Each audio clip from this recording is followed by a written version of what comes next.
Are you like most sales and other professionals who want to grow their wealth faster than what they are currently doing through their company 401k, even with that company match, the stock market, or just plain saving money? Would you sleep better at night if you had the financial freedom to be job optional in just 3 to 5 years through investing in real assets? Maybe you don't want to stop working, but wouldn't it be cool if you could retire a decade earlier than most? And do the traveling you and your family have planned for years while you're still young and can enjoy it? Let's face it, most busy professionals don't have the time or desire to take on more work outside of their W-2 to grow their wealth. On The Wealth Flow, each week we share the stories, the investments, and take a deep dive into the various asset classes that can deliver that accelerated growth to your portfolio passively. That's right, no extra work for you. Instead, we'll put your money to work. Learn what the 95% aren't talking about and join the top 5% of earners today on The Wealth Flow.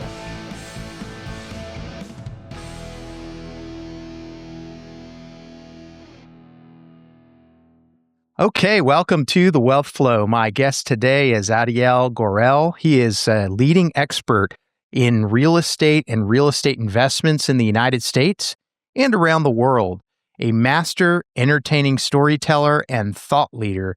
He is the founder and CEO of ICG International Capital Group, Real Estate Investments, a renowned real estate investment firm founded in the San Francisco Bay Area.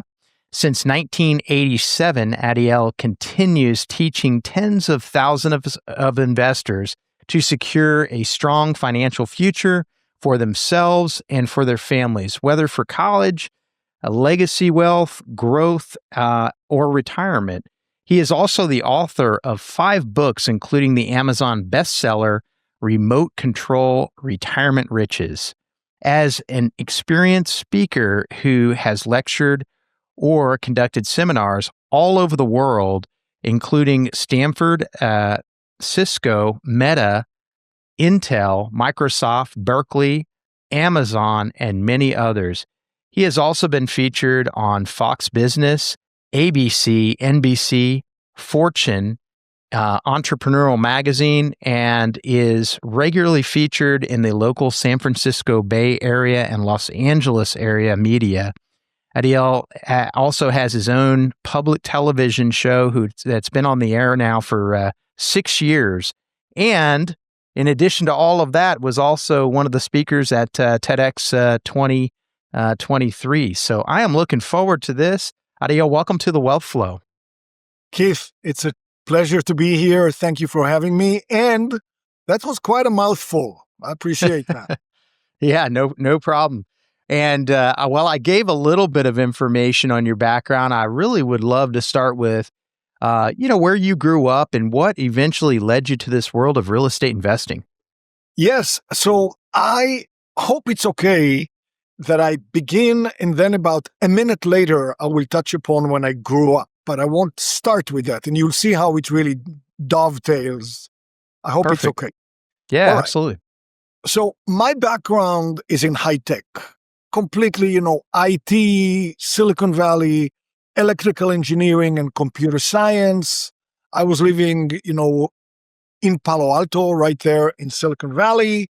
I did my graduate studies at the university. I taught at the university. And then I got my first job in Silicon Valley. Now, that was in the 1980s. And in the 1980s, there wasn't any Google. There wasn't any Amazon. There wasn't any Meta. So the company I really wanted to work for was Hewlett-Packard Labs. It was considered a great place to work for. And fortunately, I did get a job at the labs, which was also very convenient because it's about 2 or 3 miles from Stanford. And I was living right in the middle. I could actually bike to the campus, which I was still doing research, and to the labs where I was doing research too. It was very nice. So 2 things happened when I got that first Silicon Valley job. Number one, they paid me a whole lot more than Stanford did. Well, that's like today when a young engineer gets a job at Google, they say, oh, wow, that's a good salary, that kind of a thing. So I felt that way as well. And also, I was a young person. And in my group, in my research group at HP Labs, there were a couple of people in their 50s and 60s. So I naturally and logically thought, well, if they've been working here for 30 years and they earned so well, they must be wealthy. Once I started to get to know my colleagues socially, I realized they were not wealthy. Well, they did own a home and a 401k, but that was pretty much it. And I said, there's no way that I'm going to work here now for 30 years and I'm going to look like this financially. Now, I grew up in a family where my grandfather especially, but my father also worked with him, was in real estate development. Now, as a child, I didn't really care much what my family did. I just wanted to play. But you can't help but be exposed to the power of real estate ownership. So here I am in Silicon Valley. My salary is very good. My credit's good. I'm young. And I'm saying, okay, well, looks like just working here for a long time is not going to cut it.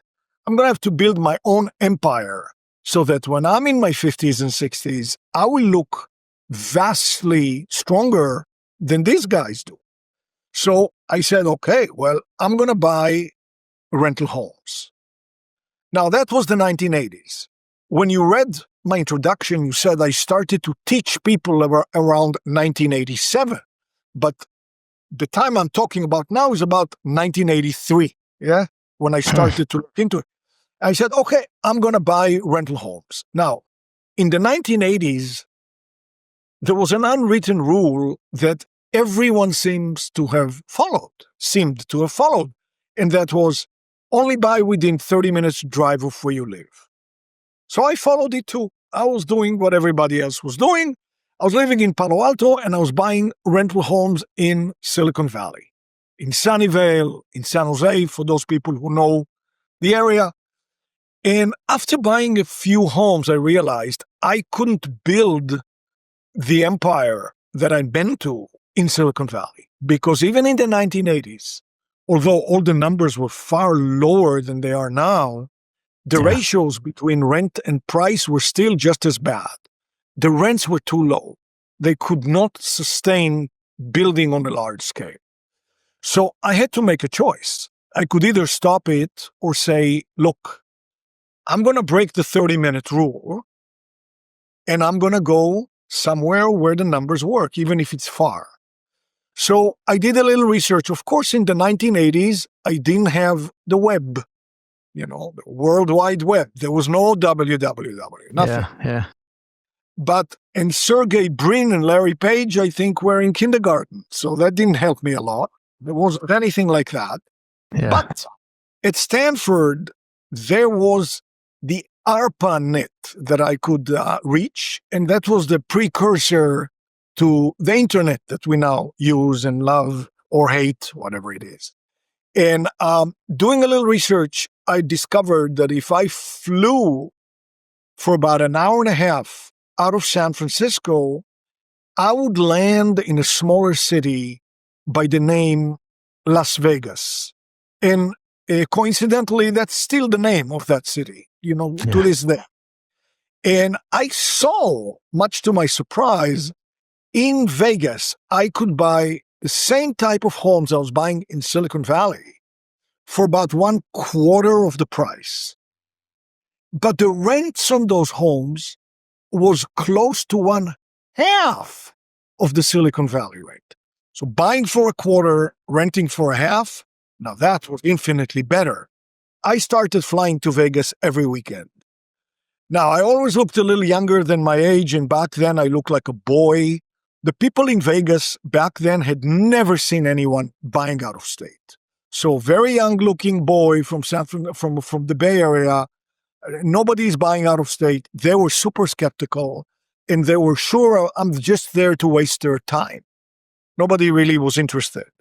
So I spent the first couple of months doing what I knew I had to do, looking for a property management firm Because obviously, if I was living in California and I was buying rental homes in Nevada, I would need a local property manager to handle everything, the rentals, the maintenance, So I was interviewing property management firms, and after a couple of months, I found one that I liked. I was still very nervous because I never had a chance to really vet them in the field and test them in real life, but at least I liked them. Finally, a local broker in Vegas took pity on me and said, okay, I'm going to find you homes. And I started buying. Now, I was always very aggressive. And in my first year buying in Vegas, I bought 22 homes. Now, before you and or your viewers/listeners get impressed by that number, and Keith, if you promise not to laugh, I'll tell you that the average home I bought in Vegas back then in the mid-'80s cost me $39,000 for the whole house. Wow. Well, it's 40 years ago plus. And not only that, back then, Fannie Mae didn't have the limit of 10 loans per person like they do now. There was no limit. And back then, even as an investor, I could put only 10% down with private mortgage insurance or PMI as a down payment. So that's what I did, because even though I was well paid, I was young and my cash wasn't really that much. So I wanted to stretch my cash. Now, from that perspective, buying 22 homes that cost $39,000 each with only 10% down in PMI and closing costs is doable for somebody who's making a good salary in Silicon Valley. So during that first year, I endured mockery beyond belief of all my Silicon Valley friends. What? Who's buying out of state? Are you insane? What are you doing? No, you're crazy. You're going to fail. Okay. After a year, when they saw me with my 20-something homes, the logic of the engineers started working, and they said, oh, you know what? We see what you're doing. We want to do it too. And I said, you should. You really should. I believe it will change your future, just like these 22 homes, even if I do nothing else in my life as far as investments, are sure to make my financial future much stronger. Even those homes in the first year. So my Silicon Valley friend said, listen, you work in Silicon Valley. You know how busy we all are. We barely have time to go to the bathroom. Come on. So you're already there with your managers and your realtor and your home. How about you lead us? Because we don't have time to start it from zero. I said, well, okay, I will lead you. So I led a group of about 20 engineers. And over something like 3.5 years, we bought roughly 250 homes in Las Vegas. We didn't buy them as a group. She bought 6 homes for herself. He bought 4 homes for himself. I bought a couple more. But during that time, I made a very trivial discovery that even the very cautious engineer who bought just one little home as a test enjoyed the clout, the power, the muscle of 250 homes, because the service providers, especially the property managers, knew if he wasn't happy with them, he would complain to me. And now I'm not happy, and every other management firm in Vegas was in touch with me all the time. Come to us, move to us. We are better, we are cheaper, we are prettier, we are taller, we are nicer. Who doesn't want to manage 250 homes, never mind the many dozens more we may buy in the future? I started enjoying it immensely because, number one, it was fun. Number two, I felt like I was really helping my friends change their financial future. I knew we were not going to get rich in a year, but over the long haul, this would make a huge... So that was very satisfying. In addition, because what I was doing was so radically different back then, I started getting invited to speak about it. And I discovered I love to speak about stuff that I'm passionate about, as I'm speaking to you right now. And on stage, a few hundred people at the same time, it's even more fun. In one of the lectures I gave in San Francisco, unbeknownst to me, was a reporter for the San Francisco newspaper. Well, in the Sunday paper, there was an article about this whole thing. And that article created an interview on the local NBC station, the morning news. I just said, you know what? I'm sorry. This is way too much fun. I dropped my high-tech life, formalized it, formed our company. And in the 40 years, my investors bought more than 10,000 homes in about 30 markets all over the US. But the principle is very much the same.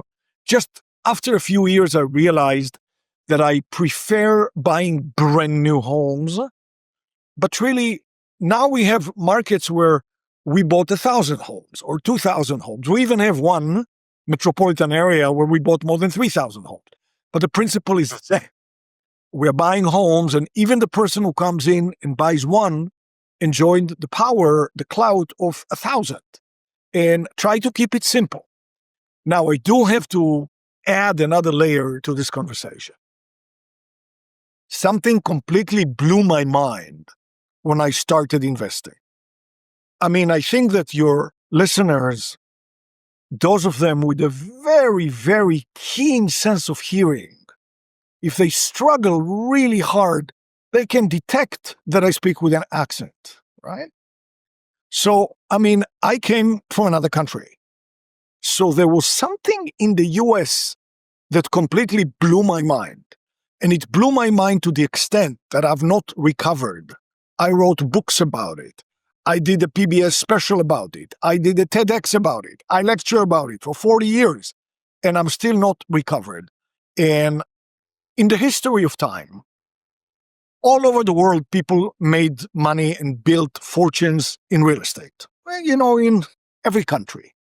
But in this country, I discovered, to my amazement, that they give you the biggest financial gift in the world, making buying rentals in the United States far more special than in any other place in the world that I know.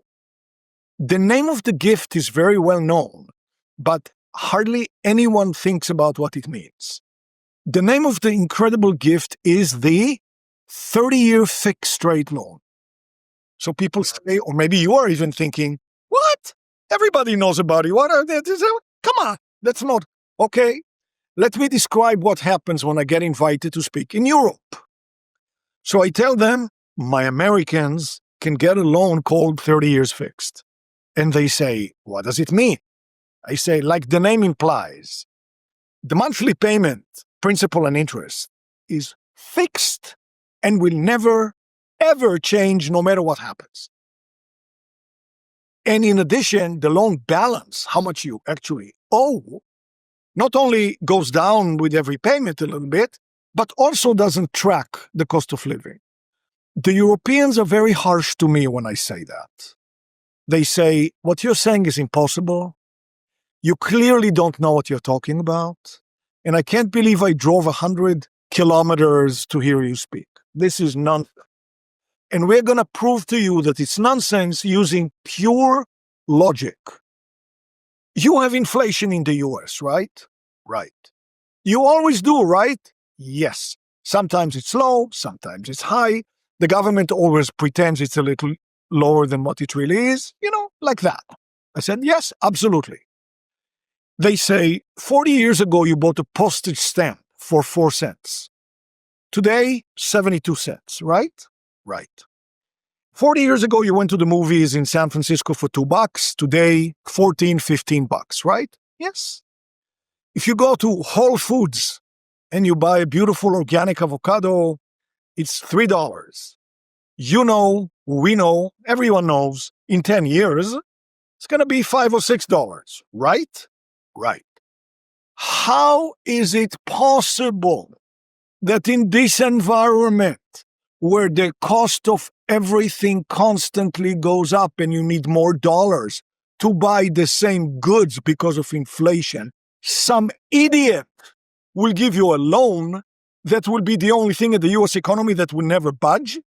If that were true, and it can't be true because you're an idiot and you don't know what you're talking about, they say, that would be the biggest financial gift in the world, because while everything goes up. The cost of tomatoes, avocados, shoes, glasses, rents, houses, everything goes up. Your mortgage never moves. It means inflation becomes your best friend. It erodes the real value of your debt year after year, making your wealth grow like crazy. And you're not going to have to wait for 30 years. After 10, 12, 14 years, your loan's going to look like a joke. Impossible. Therefore, it can't be. Well, that's a very powerful argument.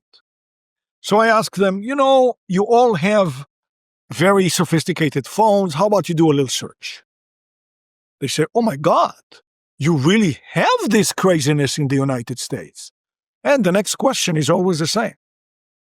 If the Americans can get this unbelievable gift, why don't they drop everything they do and run to get as many of these gifts as they can?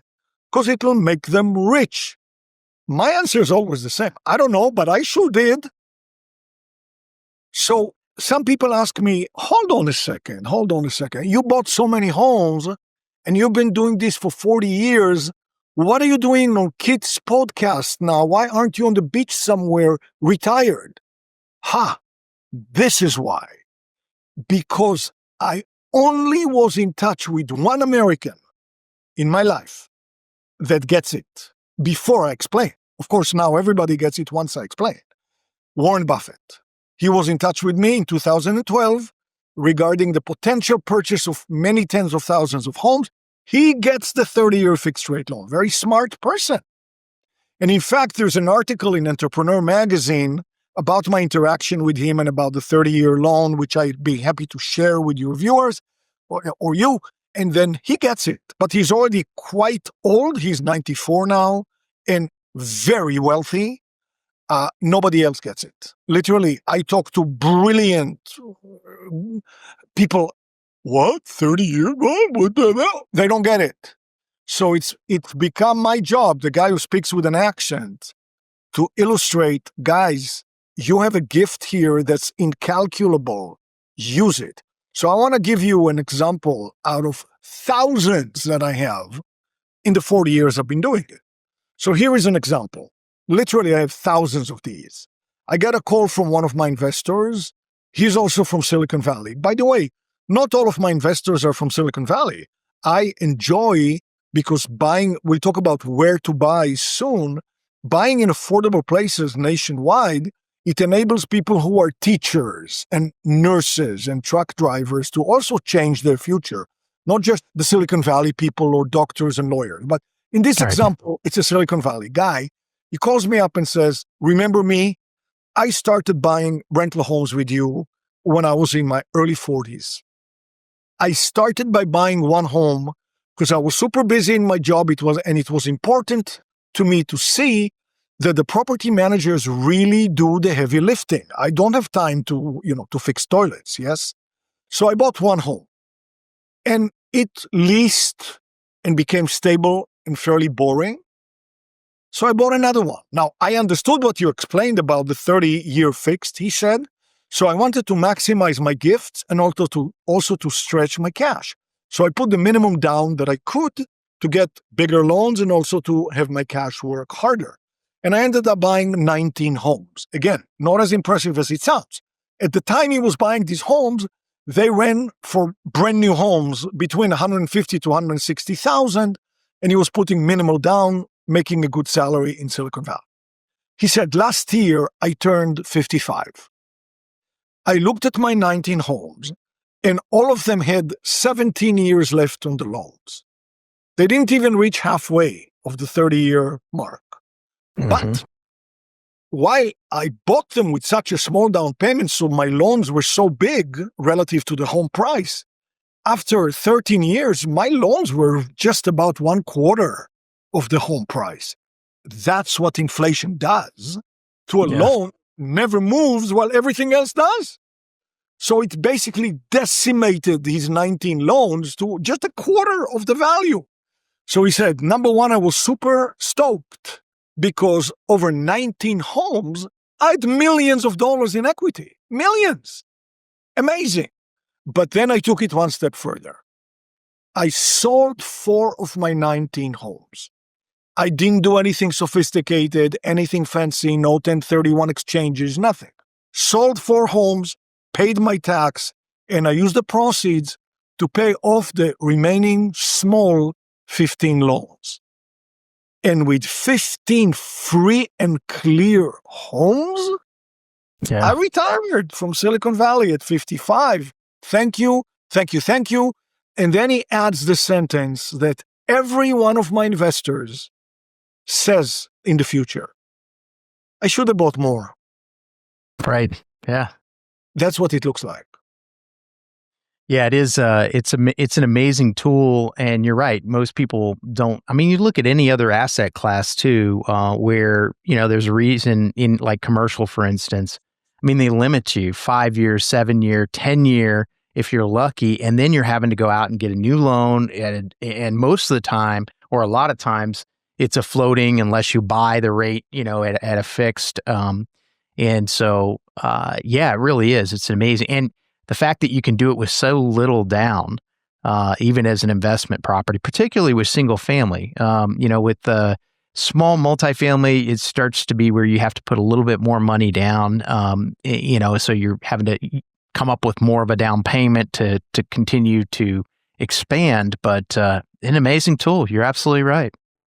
Yes. And the magic, the loan that's magical, the gift, 30-year fixed rate loan is only given on 1 to 4 residential units. So you can buy a single family home, duplex, triplex, or fourplex, and that's it. You go to 5 units and up, it doesn't exist. As you said, 5-1, 7-1, 10-1, and then what happens?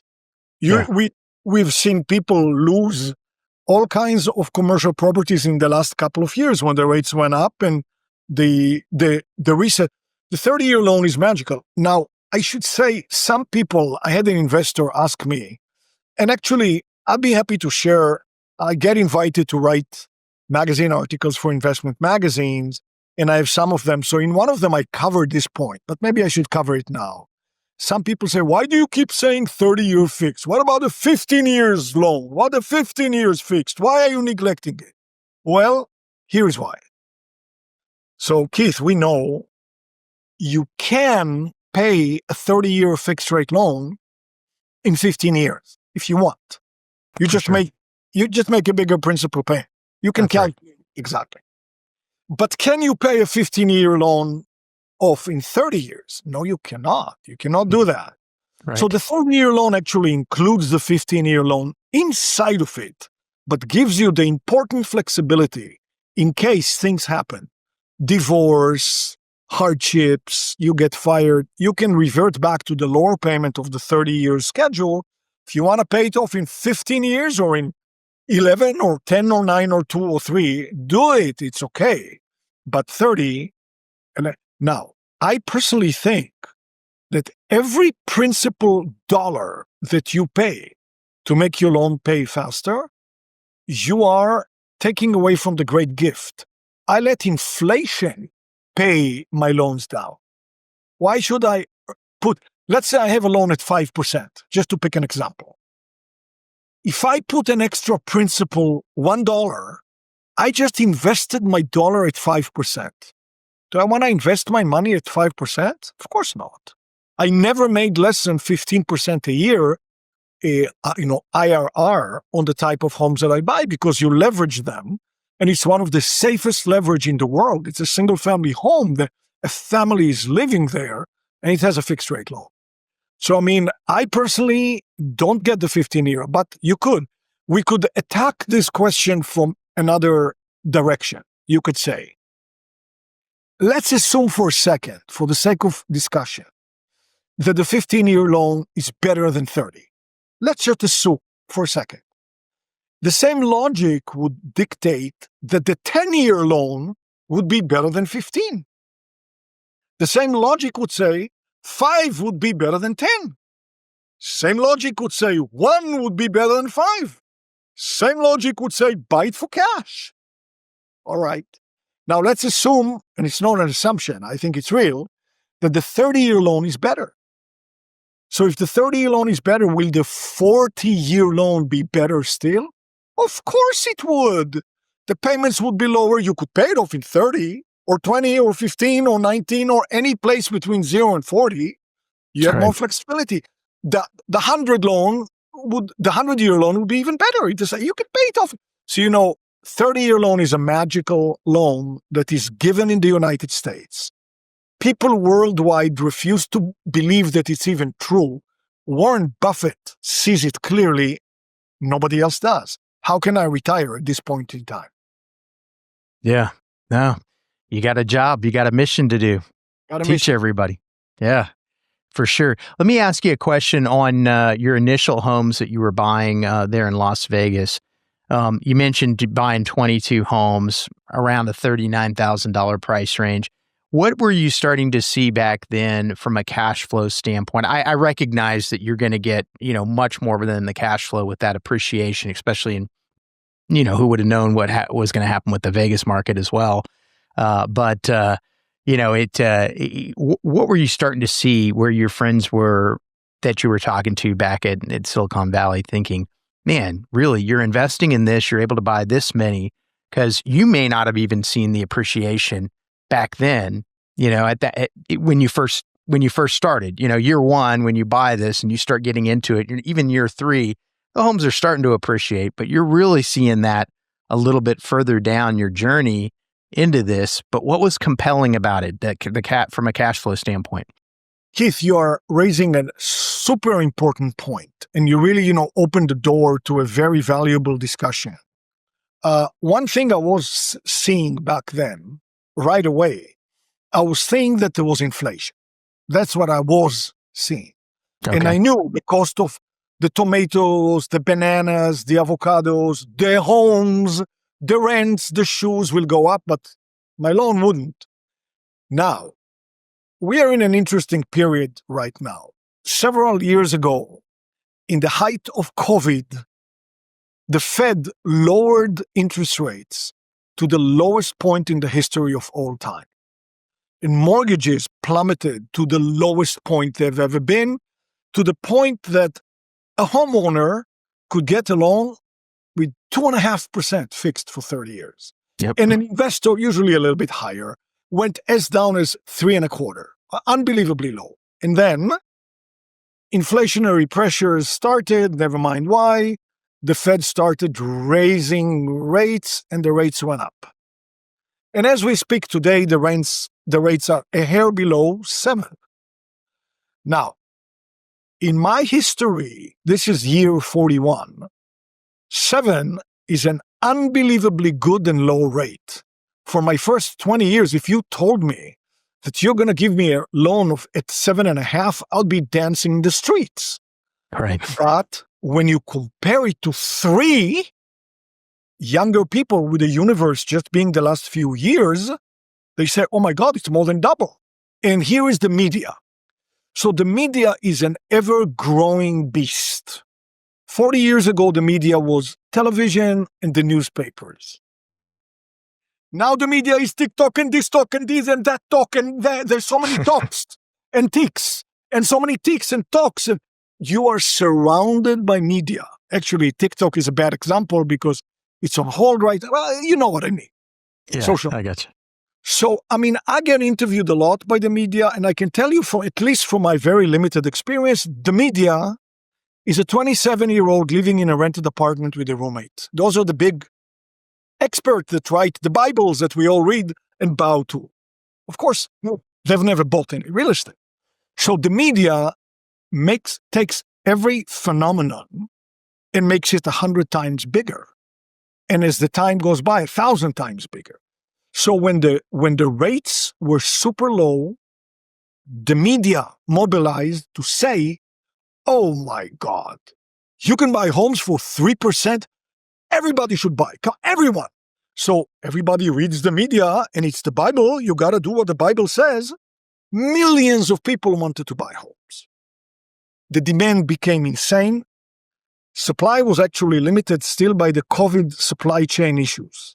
So the prices just shot right up in many markets.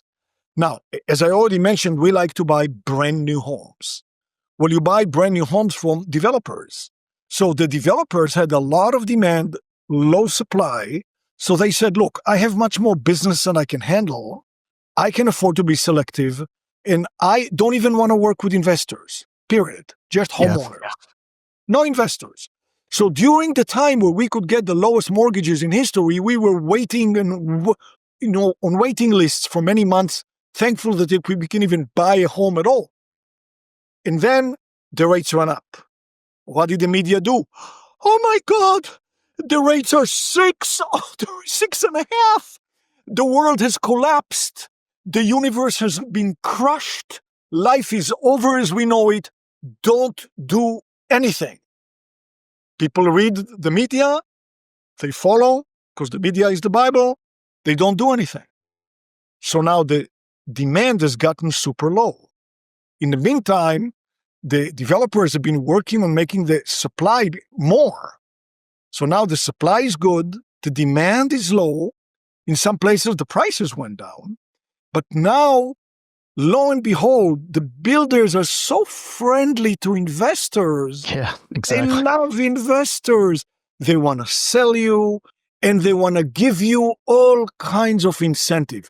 And ironically, one of the incentives is they will buy down your rate.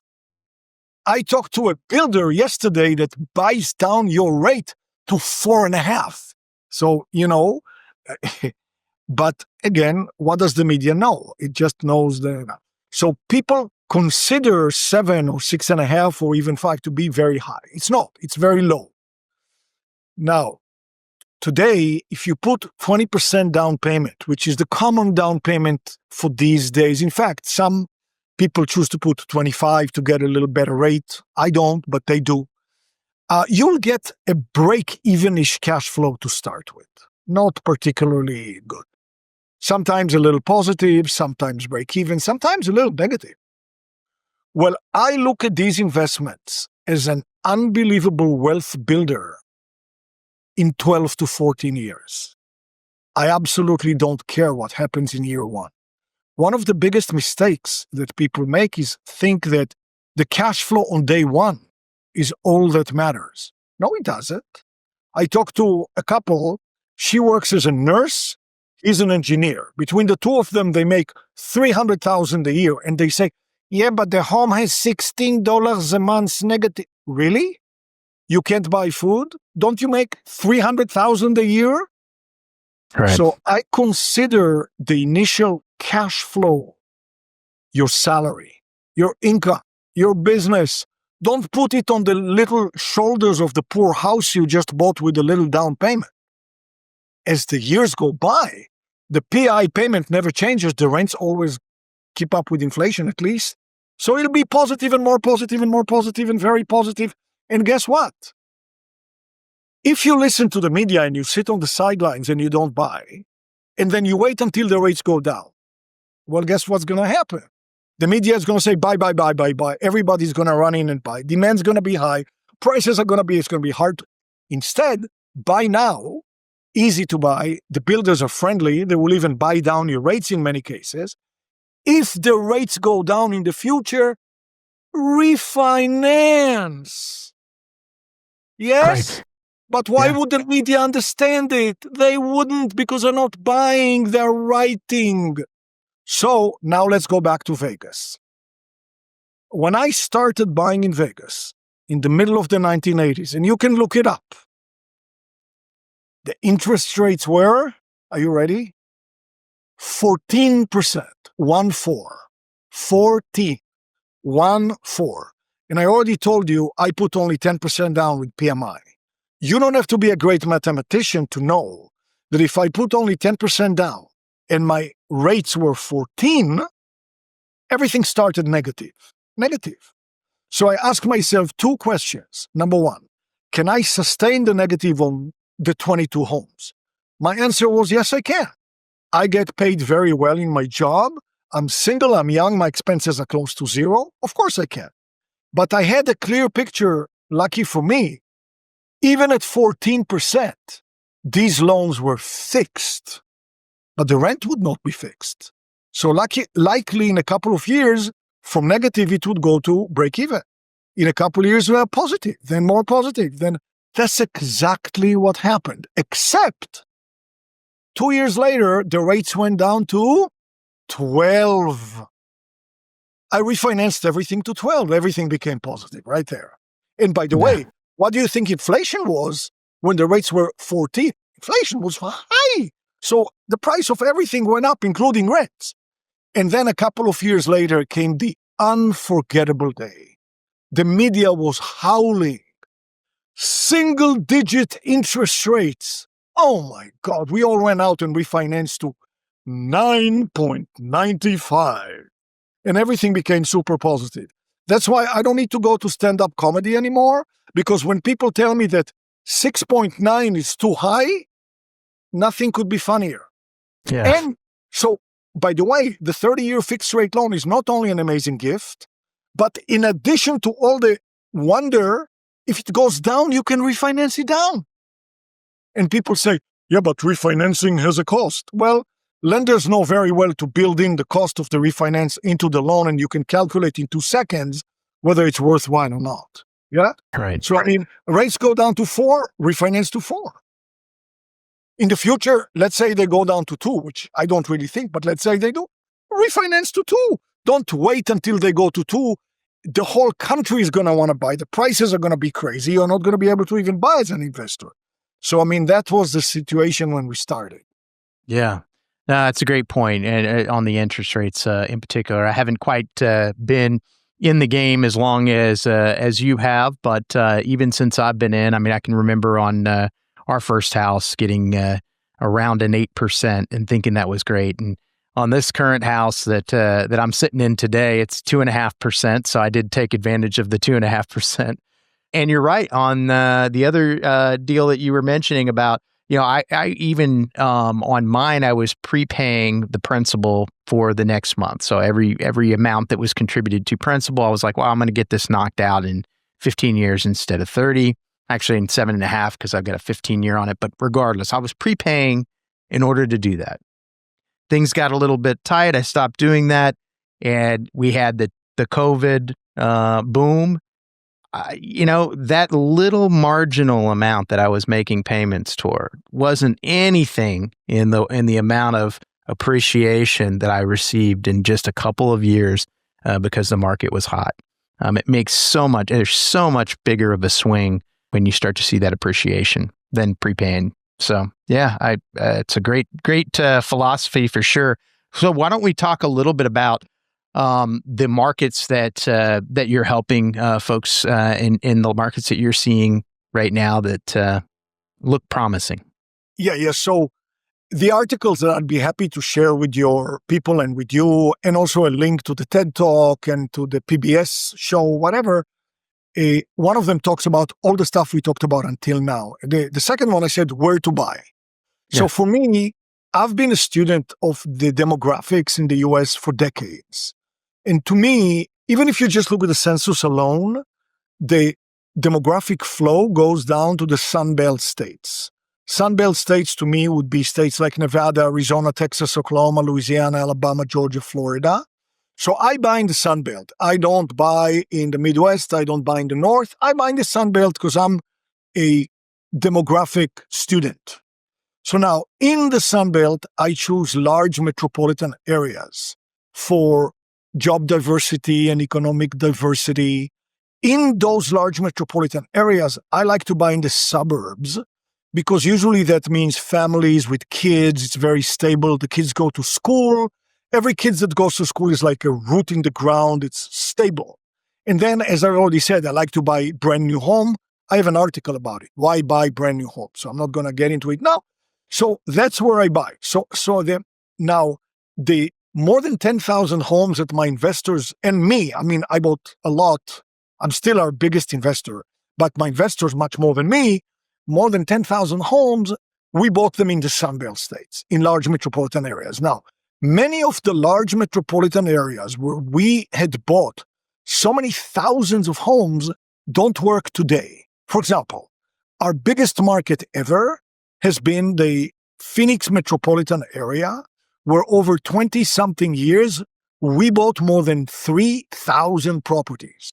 But today, to buy a good quality, brand new single family home in Phoenix will be grazing 500,000 and the rent won't even break 3,000 a month. It doesn't work. It doesn't work today. Of course, for those of us that bought, it's very nice that we own all these homes, but it doesn't work. So the following markets, as of today, don't really work. Vegas, Phoenix, the Orlando market, the Tampa, Jacksonville, Atlanta. I mean, they don't work. Now, in Texas, even though the property taxes are very, very high, prices went down enough that it's starting to come back. I'm in touch with all the teams we have ever used. We are friendly. Some of them, we became very good friends. So I'm actually bringing Dallas back now after well over a decade that we didn't even touch it. And even though the property tax is, of course, very high, the numbers kind of work. So, I mean, today, the markets that work are the Oklahoma City market. If you look on a US scale, it's in the middle of the country, close to Dallas. It's cheaper than Dallas. The rents are not much lower than Dallas. The property tax is very low. We bought more than 2,000 homes there in the past 21 years. The management is good. The vacancy is very low. Good market, the Oklahoma City market. And we're buying brand new homes anywhere from the low 200,000s to the high 200,000. So you can easily buy a good new home for 230, 240. And luckily, the local team even convinced some of the builders to build duplexes in good areas, which is usually the downfall of duplexes are not in the best area. So those would be okay too. Tulsa, Oklahoma also works. I said we're just bringing back Dallas, Mobile, Alabama, where we're buying homes for anywhere between 270 and 325. In Dallas, by the way, it's from 275 to 325. The Orlando market is too expensive, but northeast and south of Orlando, there's still stuff to buy in Central Florida, also from the 260s to the 320s. The most expensive market we're still in is a very well-respected market. It's the Raleigh-Durham Research Triangle in North Carolina, where we're buying homes anywhere from the high 200s to the high 300s. So, not many markets, but how many properties are you looking to buy? Most people should start with one. Sometimes I get a call from a hotshot who says, I just sold the company. I want to buy 100 homes. I heard about you. Said, how about you buy one? I recommend people start small. Buy one home. See how it rents, the local manager. In fact, I think on my TEDx, I say the formula is buy a brand new home in an affordable, large metropolitan area in the Sun Belt, in the suburbs. Buy a brand new home, put a small down payment, get a 30-year fixed rate loan. Let the property manager lease out the home for you, and then proceed to do the hardest action for a human being to do. Nothing. Nothing. Just wait. 12 and 14 years, equity, wealth, amazing. You're going to say, I wish I'd bought more. That's it. Doing nothing is not as easy as it sounds. For sure. For sure. Yeah, all sound like really good markets. Tell me a little bit more about ICG. How are people investing along? Are they investing alongside of you as part of a fund, or what does it look like? As much as you can share would be great. No. Great question. Again, every single question that you asked has been so on point. I thank you for these questions, really. No, I believe that you don't want to be a part of a syndication, because if you are, you lose the benefit of having a 30-year fixed rate loan that you took. And now inflation is your best friend. So that's not a good thing. You buy let's take you as an example. You say, hey, listen, I'm interested. Let's buy a home in Oklahoma City. I'm just making up a story here. So I simply connect you to the broker team that we use and that I myself used in Oklahoma City. They will work directly with you as if they're in your backyard. You may choose to visit there and see. Absolutely, I love it when people do that. They will send you properties and offerings. You'll choose a property. I and my staff are always available. I don't limit it. I chose not to retire. So I need balance in my life. I make music in my home studio in there. By the way, you can find my music on all platforms. Just put my name in. I even have a health and wellness podcast, but I dedicate more than half my time to these meetings because I feel like I'm helping people change their life. It's really fun. Don't limit it. So you can always be in touch with me saying, hey, I have some questions, everything. Not just until you buy, forever. I have a meeting next week with a woman who bought 28 years ago. She has a question about the fence in the neighborhood. I'll be there for her. But you'll work directly with the local team. When your home is ready to close, they will automatically connect you to the local management team that we had set in place. Because in every one of the markets we buy, we have set an infrastructure of local managers who really care to please us because they got so much business. Hence, they are eager to please you as well. Right. I talked about that. And then the brokers were, and I'll be available for you whenever you need me. And you just buy the home. It's your home. You buy it in your name. Once you buy home number one and it gets rented and boring, buying home number two is merely a repetition of the same process. Buying home number four is downright boring already. That's how it should be.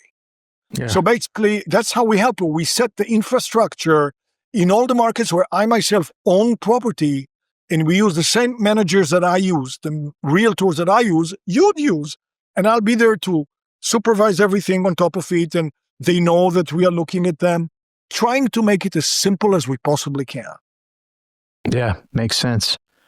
That's fantastic. Well, this has been very interesting. Is there anything that I didn't ask that you would want to convey to the audience here on the Wealth Flow? Your questions really made it so that we covered pretty much everything. But your last question raises another question that I get asked a lot: is okay, so you help me. I use your infrastructure, the managers that really care about you. What do you charge for it? So, I mean, I've been on a quest to simplify. Because we as human beings, especially the logical ones, like me and you and all the logical people, we like to complicate everybody. That's a human tendency. So I've been on a quest to simplify. Up until 20 years ago, we used to charge every investor for my involvement, for my staff's involvement, for setting up the infrastructure. 20 years ago, I said, you know what? Let's simplify further. Let's stop charging. But I don't want to subsidize the company for my own properties. That's not a good business. So we are licensed as a broker in the state of California. We will split the real estate commission with the local brokers, and that's what we do. It's not outrageous amounts of money, but it's enough to pay for the staff in the office and the legal and everything, and help us help our, so we don't charge. Okay. Now, sometimes there is an exception. Sometimes in a market, the builders may pay such a small commission that it's not enough for the two parties to split and make sense of it. So in that case, the local broker may charge the buyer up to and no more than 1% of the value of the home to bring it up closer to the floor that we need. So in principle, we don't charge. There could be exceptions.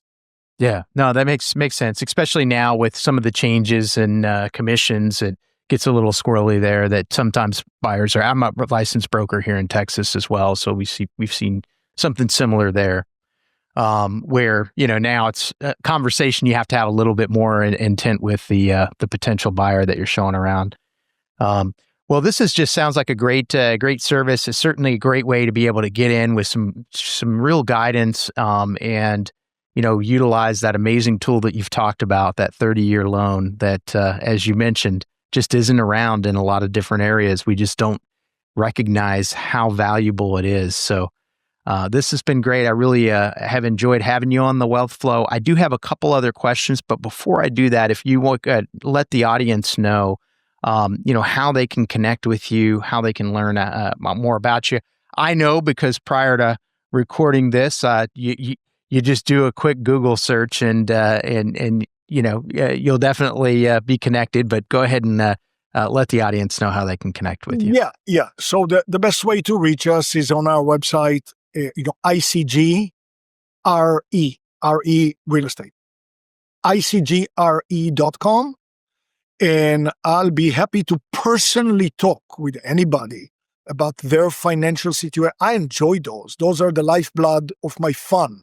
To me, that is retirement because I love it. So I will talk to you personally. Join us, icgre.com. Have a question, want to set up an appointment, either on the website or send an email to info@icgre.com. And in addition, for almost the entire 40 plus years, we hold a big event, which we call the ICG Expo every quarter. And until COVID, those were live events near the San Francisco airport, and we would fly in all the relevant market teams to talk on stage, show us their PowerPoint, bring us property with numbers and talk about the economy. Now we shortened it to 4 hours. It's by Zoom, so it's easier to join. It's free. And I take lots of questions. I bring in experts such as lawyers and CPAs and 1031 people, and the realtors will be there. And we have it every quarter. The next event is on March 1st, 2025. So if people want to register, just go to our website, icgre.com, under events, and you can register for free. It's coming right up. I think you're going to learn a lot, see the properties, see the realtors. Going to be a lot of fun. Awesome. This has been really, really great, Adiel. Appreciate having you on the Wealth Flow. I've got 2 more questions for you that I ask every guest. One would be just any advice you would give somebody who's maybe just starting out in their investment journey. Yes. I think my overarching advice would be try not to complicate too much. So people, before they begin, have this lack of confidence, which is very understandable because they never did it. So they say, I only need to take 1 more course. I only need to do a boot camp. I only need to read 6 more books. No, you don't. No, you don't. All you need to do is buy a brand new home, and we are going to hold your hand. So do it. So in that case, Nike's got it right. Yeah, just do it. You're going to learn so much just by buying your first home. And those of you that have already bought a home to live in, it's the same. It's the same. There's not, so just don't complicate. I've seen people literally 20 years later, they're still, no, but I'm taking another boot camp. Really? Why? So that's my number 1 advice. Don't complicate. Yeah, I think that's great advice. How about a book recommendation? It doesn't have to be real estate related. It certainly can be. Just something you've read that's been impactful. I'm very sorry because I know it's going to sound a little self-serving, but I put a lot of heart and sweat and tears into one of the books that I believe everybody should read. It's called Remote Control Retirement Riches. And I believe that's a reference that everybody should read. By way of a background, when I was young and starting, I liked the Nickerson book, I think, How I Turned $1,000 into something. He writes about the whole idea of doing this. But again, I know it's crazy to talk about my own book, but I think it would be a useful reference. No, that's great. And we haven't had that recommendation, so certainly, and we'll of course have all of this, the information on the expo in the show notes as well. And Adiel, I appreciate it. This has been a fantastic episode. Thank you so much for being on the Wealth Flow, and I think we'll call it a show. Thanks for having me. Thanks. Being that you're still here, I trust you found value in this episode. I personally wish I would have known these guests and strategies when I started my wealth creation journey. Go to wealthflow.capital to subscribe to our newsletter. And as a free gift, we will send you our quarterly market report and the top 10 things to look for in an investment opportunity. Take a minute to give our show a rating and review. Help us reach 1 million professionals by subscribing and sharing this episode with someone you know who could also find value in it.